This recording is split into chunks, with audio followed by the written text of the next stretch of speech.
see. I think I got everybody.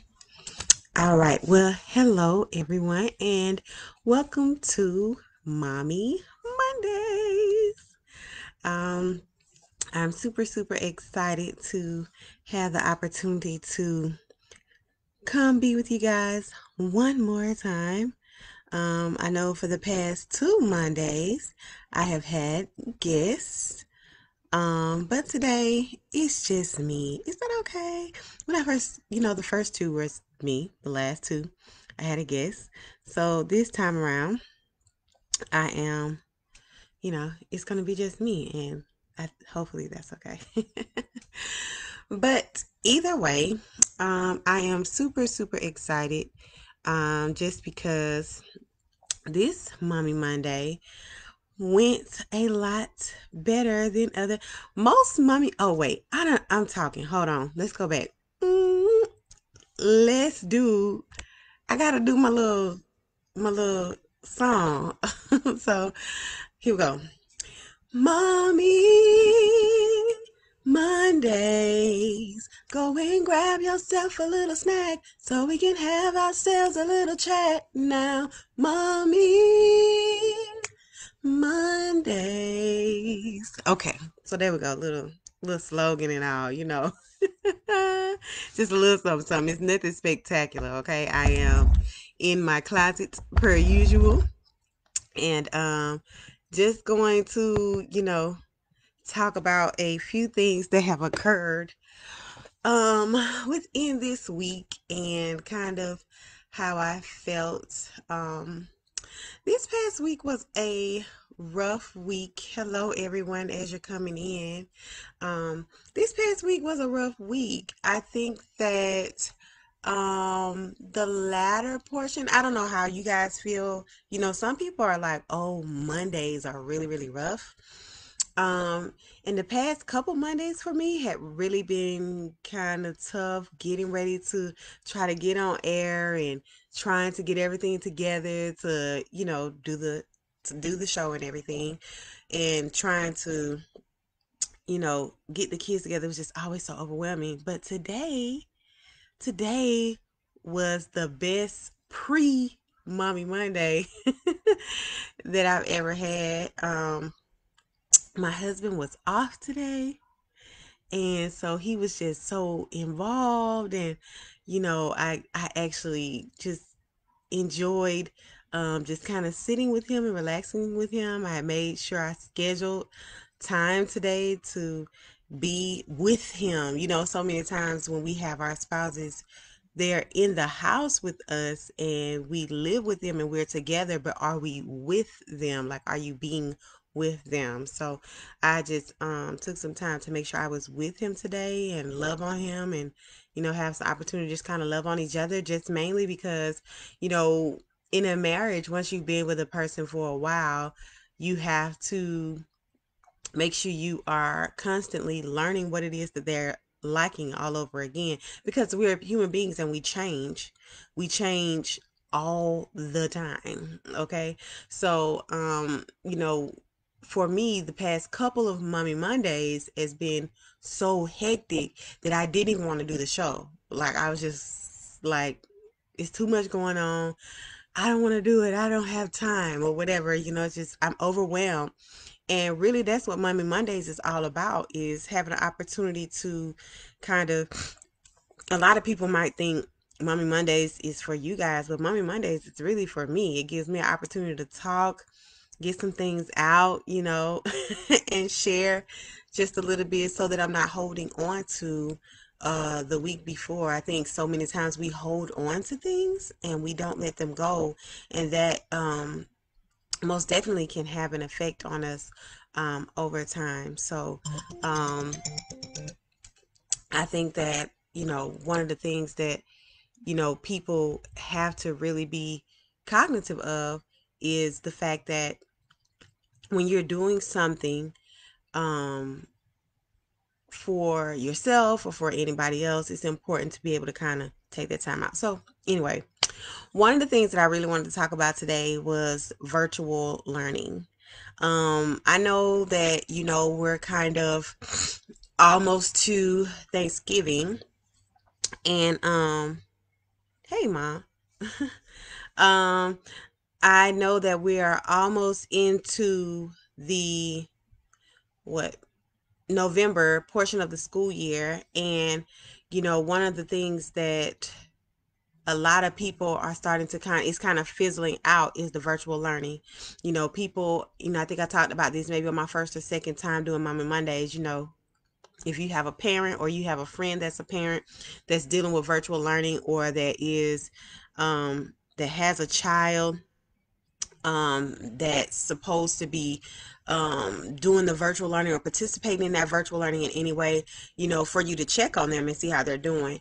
And now at this point, so I guess some people probably feel like, oh, many parents are in a groove. They have, an idea of what they need to be doing every day. They're working through it, they're figuring it out. And really, that's not the case for many parents. There are many parents who have kind of giving up on virtual learning. Um, oh yeah. So I don't know why, people are forgetting about them in this season and feeling like they may all have it all together, but many parents are still struggling with virtual learning. It doesn't go away. Why? Because your children have to wake up and participate in it every day. Um, And, I believe in mental health days. I believe in listening to your children. They say you can't raise your children the way your parents raised you. When we were kids, it wasn't like you could openly speak. Children only spoke when spoken to. um, and it wasn't like you had the opportunity to um, express your opinions without being popped in the mouth. Okay. So, the way children or way parents are raising children now is a little bit different um, than many of us were raised when we were children. So I find myself battling between the way I was raised and the way I want to raise my children, because it's like I know how I came out. I came out a good person, and well, a lot of, some of the discipline things that happened when I was a kid, people may not agree with, but I ended up being a good person, understanding people, being able to connect with people, being able to communicate. But obviously, with not without some correction along the way as an adult, to change certain things. So it's like for me, I want to have the ability to raise my children in a way that is suitable for now, and for the times that we live in now. Children and even adults, I found people that are younger than me. And when I say younger, I mean much younger, 10 years or so at least. They are a very emotional generation, and they are much more connected with their feelings and their concerns than many of the baby boomers and our particular, generation is. I think I'm still considered a millennial just because of my age, but I think just for me in particular, the way that I was raised, um, I may or may not always fit into the millennial category just because of the way that I was raised. So, um, I don't want parents to feel so overwhelmed, with raising their children in a way that suits the past. And I know that may be just a little bit heavy for some people, but you don't have to raise your children in a way that's suitable for your past or the past in general. Raise your children in right now. Ask them questions. See how they feel, what's going on with them. Because otherwise, the world will be full of human beings um, that just don't know how to deal or don't know how to cope. And as frustrating and as overwhelming as it can be for me as a parent, that's what therapy is for. Go to therapy, gather yourself, get yourself together. I know there's such a stigma in the Black and brown community about therapy and talking to other people. I don't want to tell nobody all my business. Well, the problem is you holding on to all of your business. You holding on to all of your business, and you having a hard time being able to move on. letting go of the past and things that happened to you in the past, and you holding on to all of that. And think about how old you are. Think about um all the things you've gone through in your life. Think about all the things that you have experienced. People, I am 35. And so I'm just going to name things that people my age that I know, my friends that have already gone through at 35. You know, they've gotten married, they've gotten divorced more than once. I have friends who've been married at same age as me. I've known them, throughout my life. Been married, once, twice, maybe a third time already. There's so much connected to that. I have friends, even at the age of 35, again, they've lost parents. There's so much trauma connected to all of the things that happen to us, whether in our past or now, but there's so many things that we've experienced over time, and we carry all that weight around. I am not a licensed psychologist or therapist or anything. This is all my opinion I'm talking about right here. Okay. Instagram, Facebook, okay? It's all my opinion. But what I am saying is that you're carrying around so much weight. I'm talking to the parents specifically here. You're carrying around so much weight from the past, and so, how I should raise my children. Oh, everybody thinks I should do this, or I should have done that. And you need to gather yourself to be able to better help your children gather themselves. That's the decision I had to make. Therapy. There's nothing wrong with it. Go talk to somebody, figure things out, organize things in your mind, to help you better understand. And now, yes, I may get frustrated with my daughter or my sons, plural. But at least, I have gained enough knowledge and experience on that side to be able to ask questions like, okay, they cry and stuff. Why are you crying? Well, I'm crying about such and such. Okay, why are you crying about that?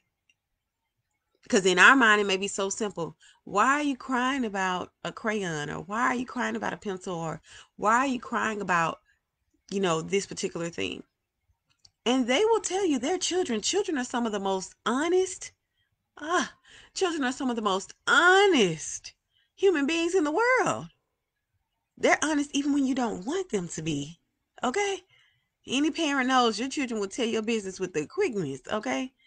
My daughter has a nickname and we use it often, and we know what to say and what not to say around her because she will tell your business. Okay? She'll tell it all with no hesitation. So you have to be mindful just of what it is that you're experiencing within yourself, and not adding that weight or pressure onto your kids. It's just like with anything that goes on in your household, as a parent, when you're dealing with issues with bills and all that kind of stuff, you're not going to the kids. Well, not all parents, okay? I can't speak for every parent, okay? But you shouldn't be going to your kids talking about, well, I can't pay this mortgage, or I can't pay this rent. We owe this, that, and the other. Don't place that weight on your kids. I mean, be realistic, be honest. My kids may ask me to do something. I'm say, well, we're not going to do that right now. If it's not in the budget, I may say that. Oh, we're not going to do that right now. Because my children always ask me to do real grand stuff. Mommy, can we go over to Italy? They'll spend something on the globe. Mommy, can we go to the Maldives? Looking at, I'm just saying, just naming places. But they'll say, and I'm saying, well, you know what? And my daughter is real good about saying, Mommy, one day, can we blah, blah, blah. And I'll say, of course, Madison, one day. Okay, one day, yeah, one day we may do that. I don't put a time on it. Yeah, baby girl, tomorrow. I'm not gonna lie to her, but at the same time, there's a way to be honest without placing that extra weight or pressure on your children. Now, there are parents out there who tell the children everything, and that is added weight for those children. You're adding pressure to them. You're applying pressure to them. And it's not enough that you walking around stressed out. You want to have your kids walking around stressed out too? Mm. You don't want them walking around overwhelmed and confused and frustrated with what's going on. My daughter is 6 and she literally walks around. She uses words like frustrated. Mommy, I'm frustrated. And I used to think, like, does she even know what that means? But she does. She knows how to use it in the correct context. And if I say, well, Madison, what are you frustrated about? She can tell me. She can break that down. And she's 6. And if she's 6 and she can do that, then it's really important for us as adults to be able to take the time to dissect things in the same way. How can you parent? How can you care for? How can you tend to without first gathering yourself?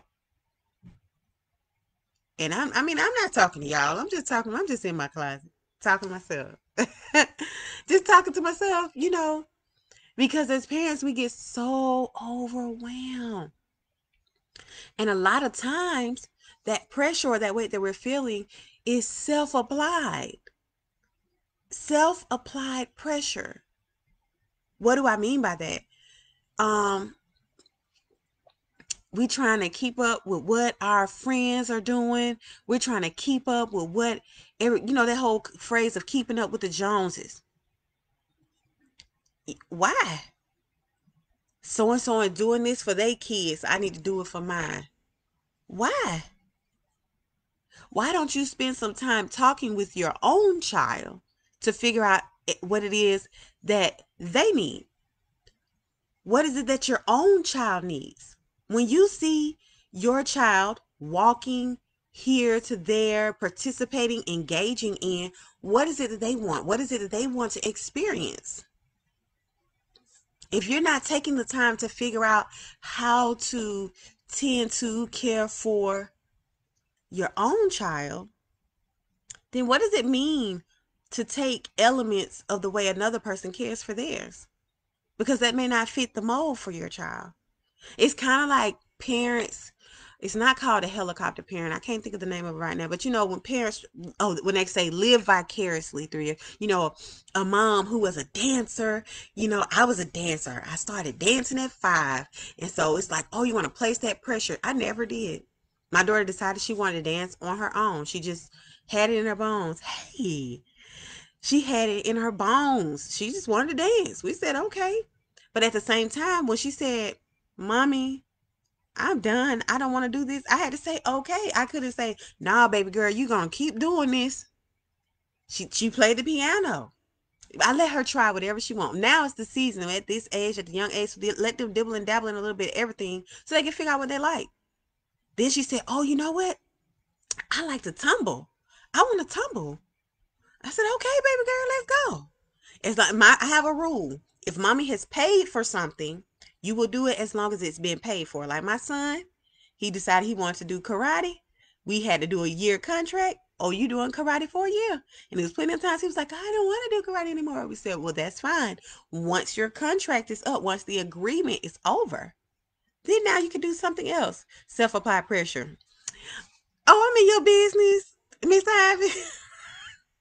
Yes, but that self-applied pressure is real. We put pressure on ourselves just from the things that we've done in our lives or the things that we desire, and we feel like, oh, I must have. That whole concept of keeping up the Joneses isn't with material things only. It's not with material things. You try to keep up with the Joneses in happiness as well. You putting on that, oh, they look like they happy over there. Let me look happy. You don't need to look happy. You need to be happy. Let me rewind that again. You need to be happy. Don't look happy, because looking happy ain't happy. I felt like Plies just then, y'all. Looking happy. He goes into that higher register. Looking happy is not the same as being happy. Miss Ivy, I need you to join me next week. Thank you very much. I know you're still on. So next Monday, you'll be right here with me. Thank you so much. I appreciate you. Amen. But I think it's just so crazy that we will take what people are doing with their children, what people are doing with their families, and feel the need to apply that to ourselves. Don't do it. Don't do it. You got enough weight as a parent, because I know, like I said, with the pandemic, it's not just moms at home, it's not just dads at home, aunties, everybody is affected. There are parents who couldn't, there are parents who, had to go to work. So there's aunts and uncles and grandparents and cousins. Everybody stepped up. The village has increased. The village is stepping up to the plate, to help those who need the help in this pandemic, right? The village is stepping in, and that's absolutely fantastic. But the other part to that is you have to do your part as a parent. You got to be able to tell the village what you need.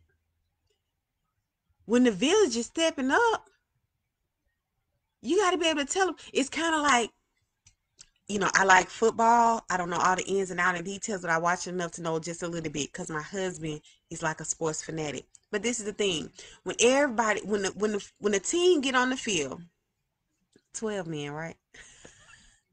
12 men on the field, no, or should it be 11? I think that's when they call the penalty. Either way, I don't know. Okay, listen. So this is the thing: when they get on the field, before they run the play, they get in the huddle.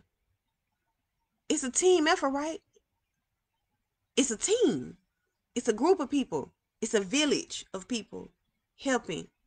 But see, they come into a huddle and the quarterback go over the play. Listen, Madison 6, she's feeling frustrated. Junior is 5. He really not sure what he want to do. He really wish he could play this. He really wish he could do this. Jackson, he's screaming. He cry all the time, all day long. And what we're gonna do is we're gonna come together. We're gonna do a craft activity over here for Madison. We're gonna let Junior go over here and drum on the music, and we're gonna put Junior Jackson in front of the tablet. Ready, break. Okay. Ready, break. Okay. And that's, I'm just saying. I think that it's important to huddle, come together with the village. But if you're going to come together with the village, you got to know what to say. You got to know what to give them. You have to have spent that time with your child or your little one. Hey, babe, I love you too. You have to have spent that time with your child to be able to identify what it is that they need. How you going to help somebody you don't know how they need help? And these are children. So they're not always going to be, I have smaller children. So they're not always going to be able to verbalize how they need help. I have to be able to help them understand what that help looks like. I got to be able to help them understand what that help looks like. Now, for those of you that have, older kids, that have students in middle school, high school, or whatever, you have to be paying attention to them too. Because if you have a child that is in high school, they're old enough to verbalize a lot of things. And are you listening? Are you taking the time to ask questions? To get involved? To get engaged with what they're doing? Are you? Or are you like, oh, they old enough to take care of themselves? They good. No. You as a parent have to investigate. It's so funny. My 1-year-old loves Sid the Science Kid. Sid the Science Kid. He always talk about investigating. He loves to investigate, get the details, get the information. And as a parent, that's yet another task. I know we have all these arms as parents with what we do, but you have to investigate. Ask questions. And don't ask these surface level questions. In school how these down, it's not a yes or no question. You need I need something that's gonna prompt a response. If I ask you, oh, how was school today? Good.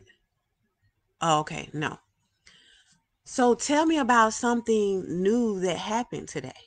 It's the questions you ask, and it's the way you word those questions that'll prompt them to start talking to you. And obviously that's for older kids. But even if you have children that are more advanced like mine, like my 5 and 6 year old will hold a full conversation with an adult. So I can't ask them no question. Man, it's okay. Baby girl, you're frustrated. What is it that you're frustrated about? What can mommy do to help you not be so frustrated? How can I make this situation better? And that's really what I did with virtual learning. Gave them an opportunity to do it, go through it, see, hey, do you like this? Is this okay? No. And then let's weigh the pros and cons. What's good and what's bad? And that's how we decided how we would move forward with the way we in our home are going to learn. But you can't do what's best for your child if you don't know what's best for your child. If you're not spending time with them, communicating with them, asking them questions, get up in their business. They your child. They are a child. Ain't nothing wrong with being in their business. Like I said, I have little ones, 1, 5, and 6. But some of you all have older children. So I think it's so important for children, especially now in these times. We have so many young children committing suicide. Oh, y'all can hear Jackson crying. Oh, he with daddy. All right. But so many young children committing suicide. And at first I was just like, how do they even know like what it means? How have they even been exposed to understand what it is? But they have been. They see things that you may not have known they've seen. They hear things that you may not have known they've heard. Yes, Brandon, the power of communication. Yes. I'm telling you, it's so important as parents for you to spend that time with your child, asking questions. I don't care if it's just sitting there coloring, getting involved in what it is that they're doing. You must do it. Figure out what works best for them. Virtual learning. Is it working? Is it not working? Do you have other options? There are self-paced online programs. There are online schools. I mean, there's options. There are options. I think that's the biggest thing, is to know that you have options as a parent. There are other things that you can do. If what you're doing is not working for your child, there are other things that you can do. And on top of that, it's okay if you do them. Don't be so concerned about what Susan, James, Tip, whoever is doing with their kids. Do what works best for yours. So that's it. That's all I have tonight. I didn't even take a sip of my drink tonight. And I'm actually drinking out of my wedding glass. I don't know if you can see, it has my husband and I's name and our wedding date here. Cedric and Ebony, drinking out of our wedding glass. And tonight, well, y'all know I'm with my shirt. I am wearing lip gloss by my beautiful sister Crystal BKD. Man, I don't remember the name. One of them was Fetish. I can't remember this one, but once I do, I'll put it in the comments. But it's so pretty. I'm getting close. This is Instagram and this is Facebook. It's so pretty and natural. Black owned business. But yeah, so that's all I have tonight, guys. I try to keep it short. I don't try to keep y'all long. I just try to get a little bit of last week off. And so if you have questions or there's something that you want me to talk about, then just let me know. But next week I'm gonna have a guest. I don't want to have a guest every week. Some weeks I just want to share because that's the whole reason I started. But I think that there's some other people that can make some great contributions to Mommy Mondays. So I like to have them to be a part. But thank you so much for spending a little bit of time with me. And I will see you next Monday for Mommy Mondays. Mommy, y'all heard it? Mommy Mondays. Go and grab yourself a little snack so we can have ourselves a little chat. Now, Mommy Monday. Mommy Mondays. Thank you guys so much, and I will see you next week. Bye bye.